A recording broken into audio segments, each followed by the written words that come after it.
Welcome in, everyone, to the Talkin Tide podcast, and a happy Thanksgiving to all of our listeners. Travis Reier, the senior analyst at BamaOnline.com, and myself, Chase Goodbread, sports columnist with the Tuscaloosa News, previewing the Iron Bowl over the next half hour or so. Looking forward to doing it. Of course, the Talkin Tide podcast available to you wherever you prefer to get your podcasts, including Apple Podcasts, and you can catch us live on Facebook, live on YouTube as well.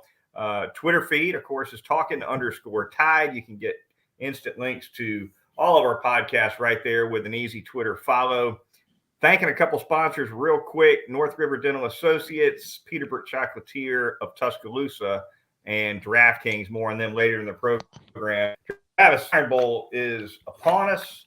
Alabama playing at home in this one, coming in 9-2, 5-2 SEC play. Auburn 5-6, 2-5 in the league, but an uptick lately, certainly for the Tigers, since the switch of head coaches and the insertion of former Tigers running back Carnell Williams into the interim head coaching role. Some juice in that program for sure over these last couple of weeks, and it's going to be another exciting Iron Bowl, despite the fact that conference and championship stakes really aren't there. No, they're not. And Vegas, I guess, Alabama, 21, 22-point favorite. Too many. Again. I think it is too. We've been talking about this for a month. It's been too many for 6 weeks now or so. It seems like at least a month. I'll be the first to admit, by the way, that to try this for your tout services in Vegas. The good spread pick of the week, Travis. Now 10-2 on here, going for 11-2. And I got to be honest, I've leaned on the Alabama opponent probably 3-4 times here over the last 5 or 6 weeks. It's been too easy. And it seems easy to lean on Auburn. And you said it. Look, Auburn in a nice stretch here. Now, the schedule has eased up for the Auburn Tigers, too. We're talking about a stretch of Mississippi State, Texas A&M that's an absolute dumpster fire right now. And then a really good group of 5 team in Western Kentucky. I wouldn't totally discount the Tigers' win last Saturday over the Hilltoppers. But no, it's a Auburn team definitely with a lot of energy now with Cadillac in that position. Seems like they have a very good understanding of who they are on offense, which is who they probably should have been all along under Brian Harsin, with those 2 running backs and a quarterback in Robbie Ashford, who is more effective with his legs than he is his arm. So I don't know if the rosters are even close. I know that guys like Derek Hall, though, guys like Colby Wooden, guys like Tank Bigsby, they're more than capable of making this game interesting. It's just going to be, can the guys around them help them enough to keep Auburn competitive? Yeah, let's stay right there with the Auburn running game, because Alabama's run defense, as we've noted, Travis, has been off this year, frankly.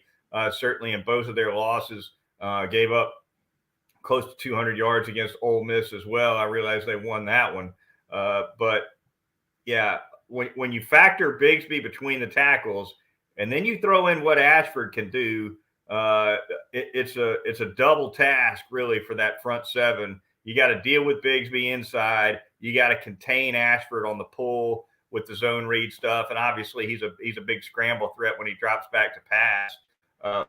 Alabama's run defense is going to be tested in a big way in this one.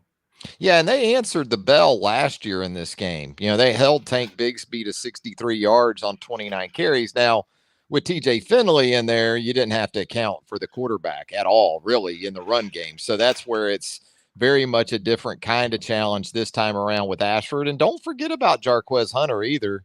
He's a guy that's rushed for around 280 yards in the last 3 games. So when you add it up between Bigsby and Hunter, just at the running back position since Cadillac took over, you're talking about an average of about 200 yards per game from those 2 guys. And, Ashford had a 100-yard game against Mississippi State himself 3 games ago. So that's where the game starts for Alabama. I don't think there's any doubt about that. And so from the Alabama defensive perspective, Chase, it's interesting. Do they come out in more base? Because Auburn will go with a lot of 12 personnel with 2 tight ends. You do that, you don't have Brian Branch on the field. Now, what we saw with Alabama in this game a year ago against a Brian Harsin offense was that they went with the big nickel, which put Brian Branch on the field. And I got to think that's probably going to be a similar approach that they take this time around, maybe a little heavier in their front. But I got to think they want to keep Brian Branch on the field if they can. He's one of their better tacklers, frankly. Yeah. And if you just look at it from that standpoint, and he can get around blocks.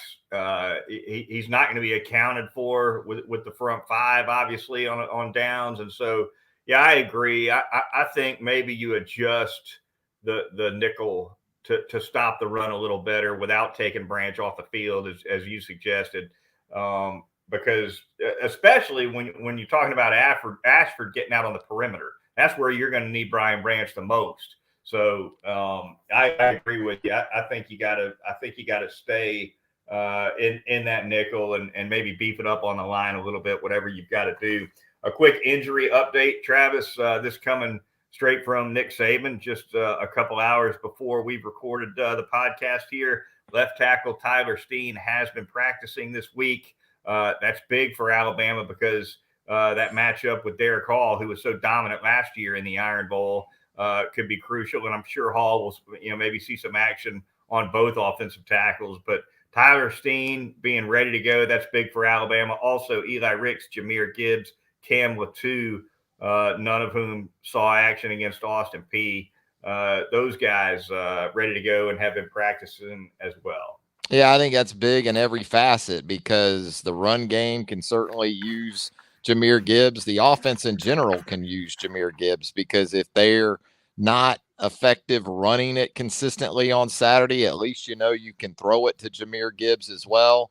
Tyler Steen, you pretty much hit on it with Derek Hall and Colby Wooden on those edges for the Auburn defense, and Eli Ricks too. To go along with Cam Latu, because Latu becomes an important part of the passing game, even more so this year without the consistency on the outside that you would like to see. He is important, not only as a blocker, but also in the passing game. And then Ricks, is it Ricks if he's good to go at the corner opposite McKinstry? Is it Terry and Arnold? I would think they would love to be able to man up these Auburn receivers on the outside and maybe get DeMarco Helms or a safety involved in that run game as well. We'll see, but definitely a good thing to hear that at least it sounds like those guys are going to be pretty much good to go. We know it won't be Kyrie Jackson.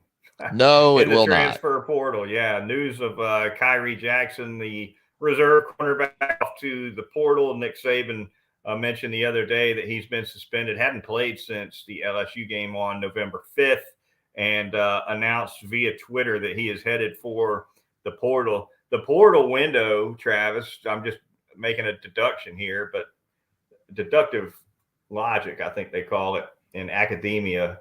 But the portal window doesn't open until December 5th, and there's only a couple of loopholes in the NCAA law, rule that allows guys to get in the transfer portal before December 5th. One being a grad transfer. Kyrie Jackson said in his tweet today, "I'm no grad transfer." Another is a head coaching change. Well, that hadn't happened either. And I believe the only other loophole is a reduction or a non-renewal of aid. So if that's deductive reasoning, would suggest that Kyrie Jackson had been told that this is it for you, even though Saban didn't make that public.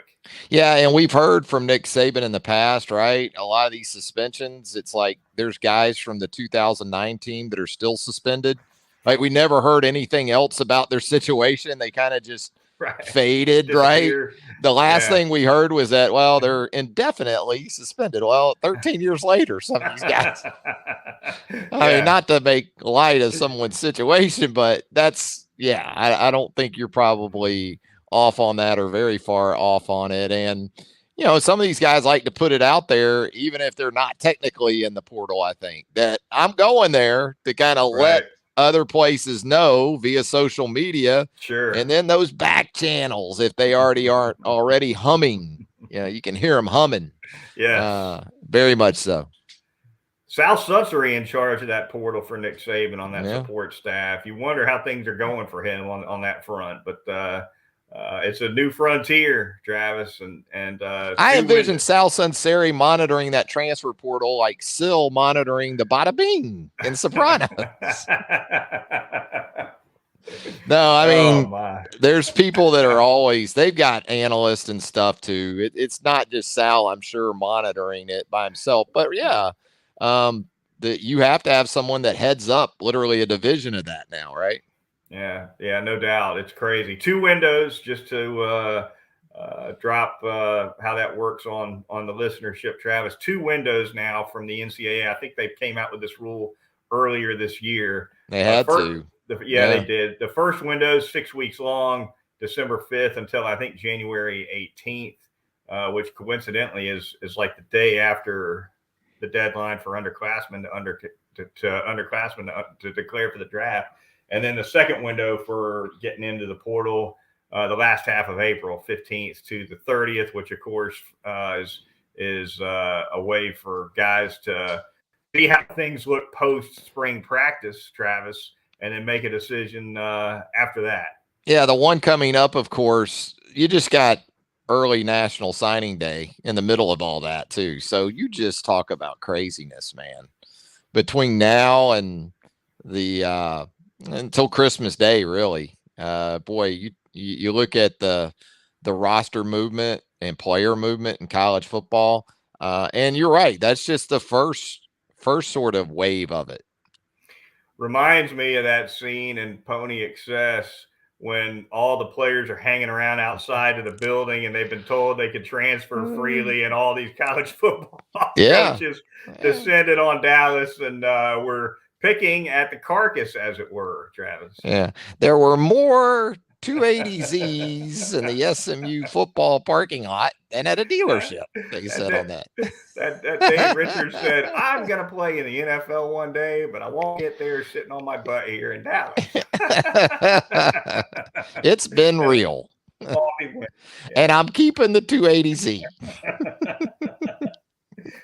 Greatest sports documentary ever. Easy. Best 30 for 30 ever. No doubt. Pony phenomenal. Excess. Yeah.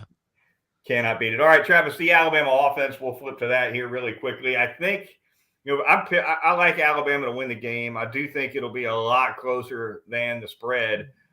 But the main reason I like Alabama is because there's such a gap, Pat, in terms of passing acumen here. I mean, Bryce Young versus Robbie Ashford as throwers, there's no comparison.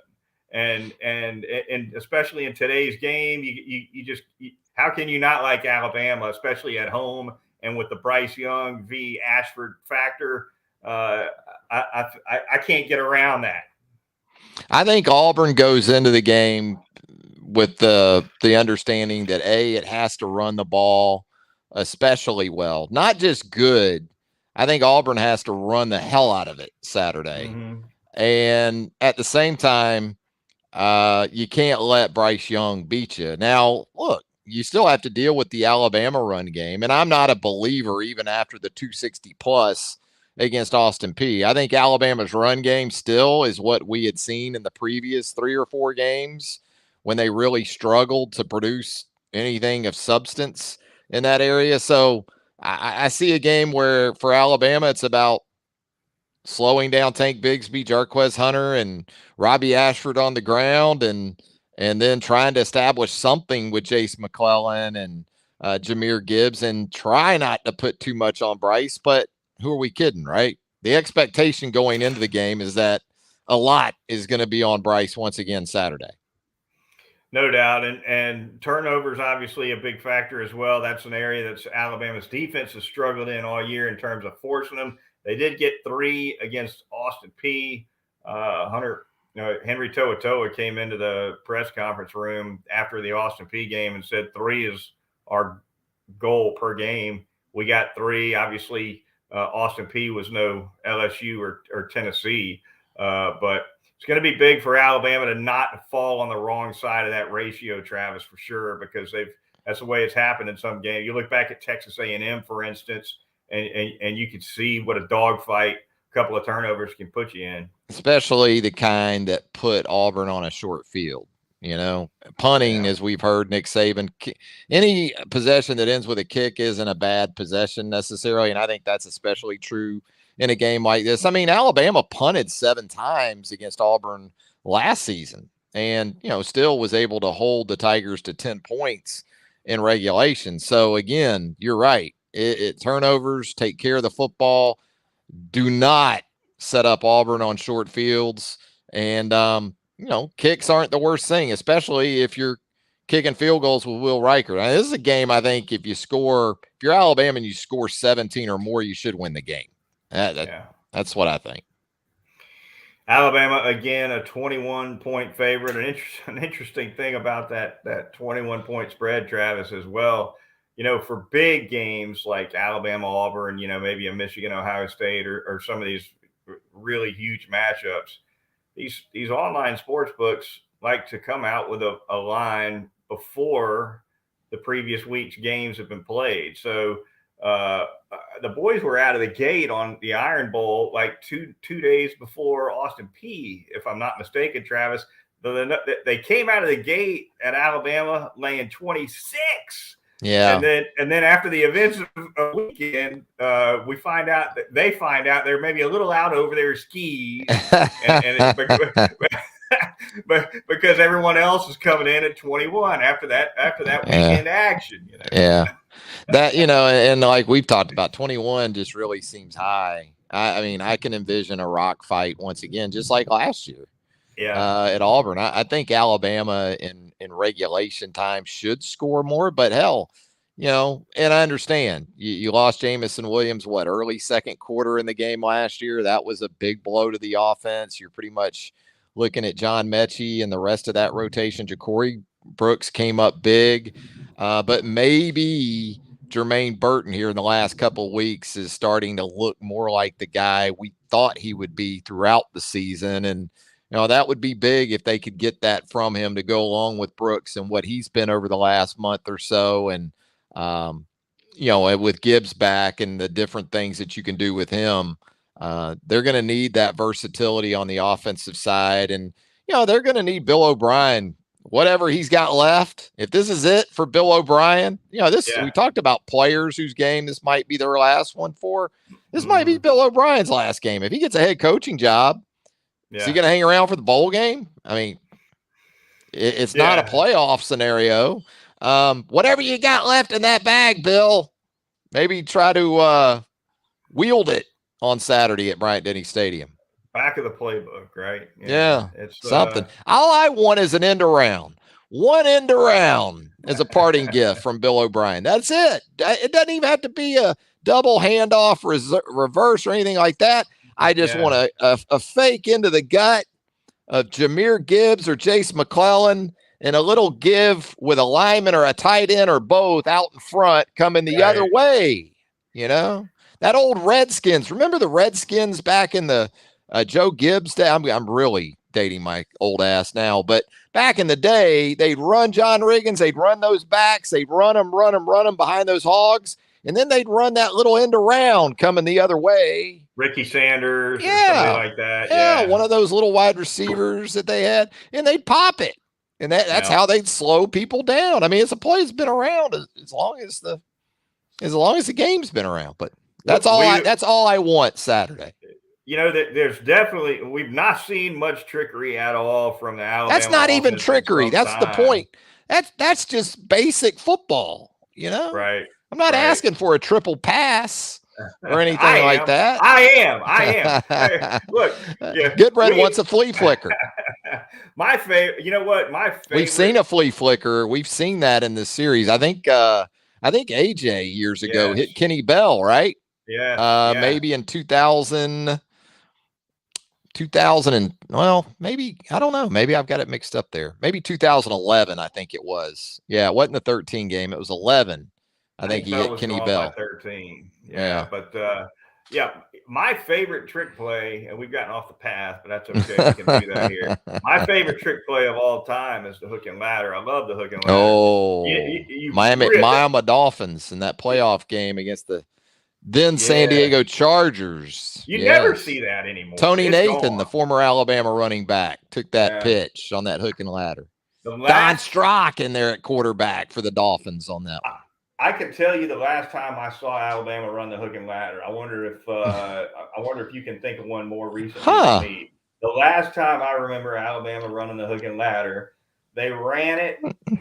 This would have been either 2000 or 2001. I think it was a Franchione team. They ran it at the end of a loss to UCLA, where they were down by less than a touchdown. And it was desperation time, just a couple seconds left on the clock. They're down on the ball. They got the ball on their own end.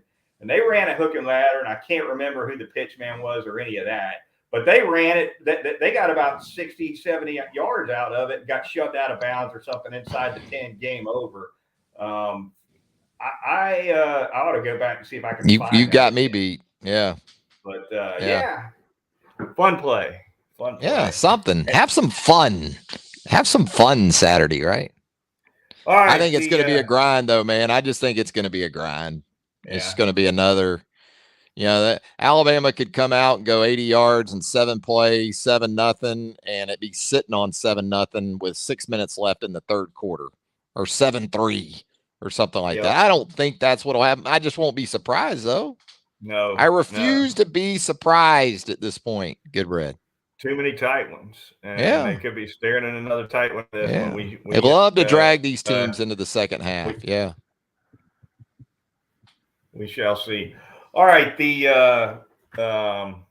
Jack Cohen. We'll pop a comment in here related to the topic at hand. One of our Jack. Does Jack Straw from Wichita. Flea flicker is yeah. We know Nick doesn't mind them too much because we've seen them run the flea flicker multiple times. Now, look, I don't know. I know that Bryce was asked earlier in the week how he's doing physically, right? And he said he was good. Do you think Bryce Young is 100% right now? Because, we don't even see this offense trying to go over the top, Goodbread. It doesn't seem like in recent weeks. He tried to against Austin Peay. That deep ball was short. Ja'Cory went up early, couldn't come down with a 50-50.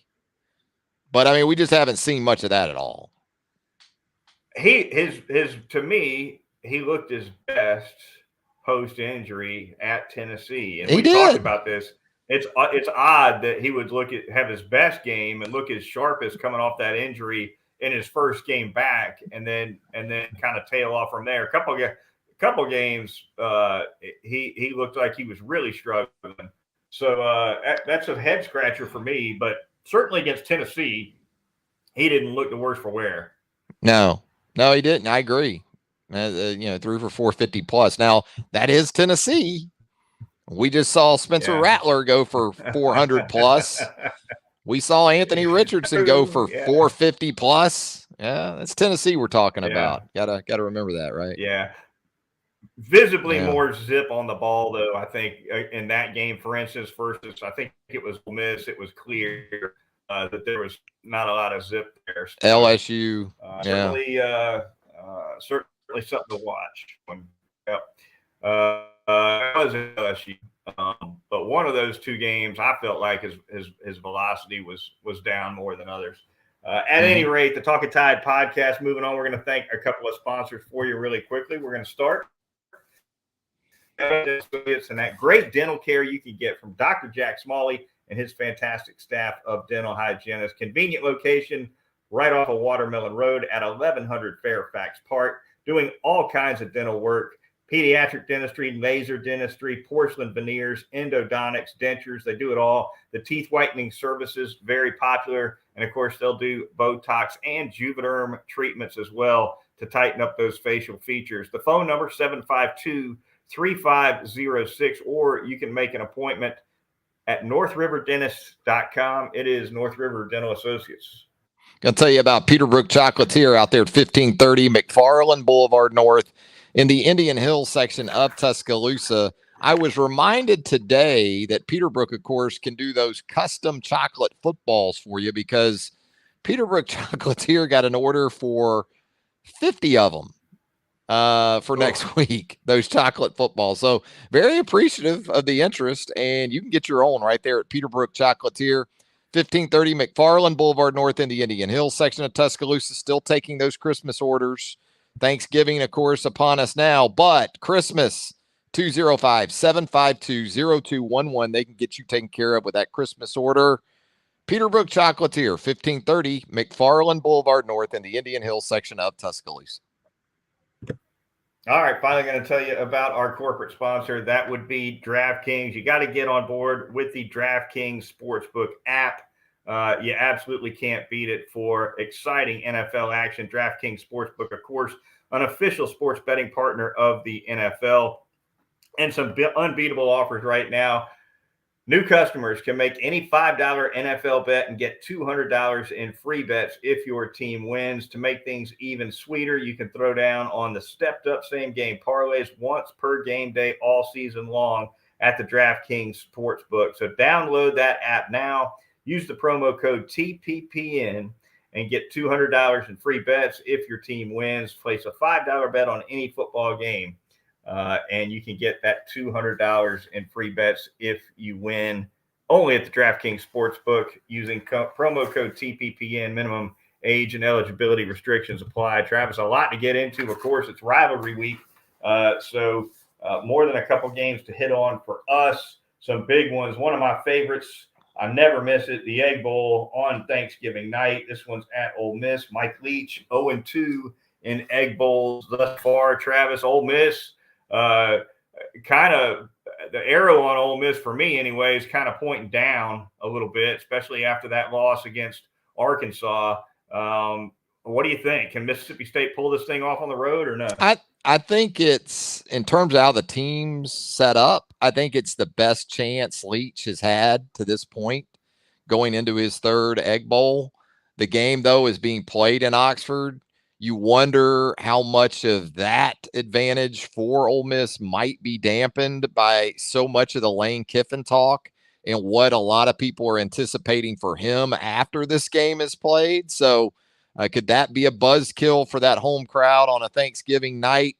Yeah, I think the game comes down to this for Mississippi State, and everybody will talk about Will Rogers, and obviously he's critical as much as they throw the football. But I think the running backs for Mississippi State, Dylan Johnson, Woody Marks, look at their scrimmage yardage totals when this one's over. And I think that'll give you a good idea of how this game played out, because State, of course, with the way they go about their business offensively, they're not going to have a Rocket Sanders like last week who goes for over 200 yards for Arkansas like he did against that Ole Miss defense. But between running it and catching it, they're capable of putting up some big numbers. Is the DK Metcalf dog pee touchdown celebration the best troll celebration ever? That was Elijah. Football? Wasn't that Elijah Moore? No, well, Moore did it, but he was but it was Metcalf. Oh, okay, right, yeah, right. But Moore got called for it, and that basically ended it. The second for guy Matt always Luke. Gets caught, right? Matt Luke, the Matt Luke game. Yeah. That one would definitely be up there. Florida at Florida State, a series you and I are quite familiar with, Travis, having grown up, both of us in Jacksonville, Florida. Florida State's had a better year than those Gates. They got this one at home in Tallahassee. Florida obviously reeling after this embarrassing loss to Vanderbilt. Where does this one stand? I got to go with Florida State, and that's saying something because this has been all about Florida of late in this series. So I think Florida's capable of winning in Tallahassee. That's not the pit at all that it once was, but Mike Norvell's got that thing apparently headed in a pretty good direction, and it sets up for Florida State to get the job done. I just, with Florida, you wonder week to week. Anthony Richardson threw for 400 yards last week against Vanderbilt. Typically, if that happens, you feel pretty good about their chances. But at their core, they are a team that wants to run the football. I think Florida State can hang in there well enough defensively with that. And then Florida defensively is better against Vanderbilt. Had some things go against them in the other couple of phases of the game that hurt Florida. But I'm going to go with the Noles at home. Two more. These two with a little bit more of a heavy favorite. South Carolina is at Clemson. The Gamecocks looking to maintain that momentum after the upset of Tennessee. And Tennessee, the aforementioned Tennessee, on the road at Vanderbilt, which of course just knocked off Florida, as we said. And Tennessee without Hendon Hooker. Do South Carolina or Vanderbilt have a shot in either of these? Wow. Here, I guess the question could be which of the two have the better shot? Vanderbilt has the best shot. Vanderbilt or South Carolina? Man, I don't trust South Carolina. They have had a tendency to play well and then follow it up with not playing so well. So even Right. with that win over Tennessee, I'm a little hesitant to kind of take the bait, especially with Spencer Rattler. I mean, think about the last time we saw South Carolina on the road. It was just the week before Tennessee, and they got hammered Don't. by the Yeah, Florida by Gators. Florida. So I don't like either team's chances. I think if Vanderbilt going up against a backup quarterback, that would seem attractive. But Joe Milton has played a good bit in the past for Tennessee. I think Vanderbilt's South. going to have to run the heck out. Yeah, Ray You said Davis is going Auburn's to going have to a have to huge run the game. hell out of it to beat Yeah. Alabama. Vandy will have to run the hell out of it to beat Tennessee. And they can, and they got a quarterback that can run it, Mike Wright. But I would say of those two, I'd probably go with Vanderbilt as the Better more chance. likely. Yeah, I don't know. What about you? I think Vanderbilt too. I Yeah. think Vanderbilt too. I wouldn't. I'd be going with South Carolina if Hooker was okay. Hooker in Right. there, yeah. The Vanderbilt's, quarterback situation, sure. Yeah, and as you stipulated, neither of these teams have a good shot. But if I had to throw a dollar Clemson's on one or the playing for other, Clemson's playing for their college football playoff life too. they are. I mean, They are. and I guess you could make a very minuscule argument for Tennessee in that regard now with 2 losses, but Clemson absolutely is. And I know that Alabama's ahead of Clemson in the latest CFP, but if Clemson wins Saturday and then wins its conference championship game, Right. I'd be shocked if Clemson wasn't ahead of Alabama when we get to Selection Sunday. Doesn't mean they'll make the 4, but I would see them in ahead of Alabama. The selection committee has shown us time and again that they'd rather have a conference champ over a. And they'd rather have a conference champ over and a it's 2-loss Clemson. team that might be better. Yeah. If it was North Carolina 12-1 or Wake Forest 12-1, it's a different deal. But Clemson is a brand at this point on the national level. Clemson resonates, not like Alabama, but top 4 or 5 program in the country. We'll know a lot more about how that playoff might shake out when this weekend's games are in the books. No doubt about it. This podcast is in the books. For Travis Reier of BamaOnline.com, I'm Chase Goodbread of the Tuscaloosa News. Join us on Sunday night when we recap the Iron Bowl. Looking forward to that. We'll see you next time right here on Talkin' Tide.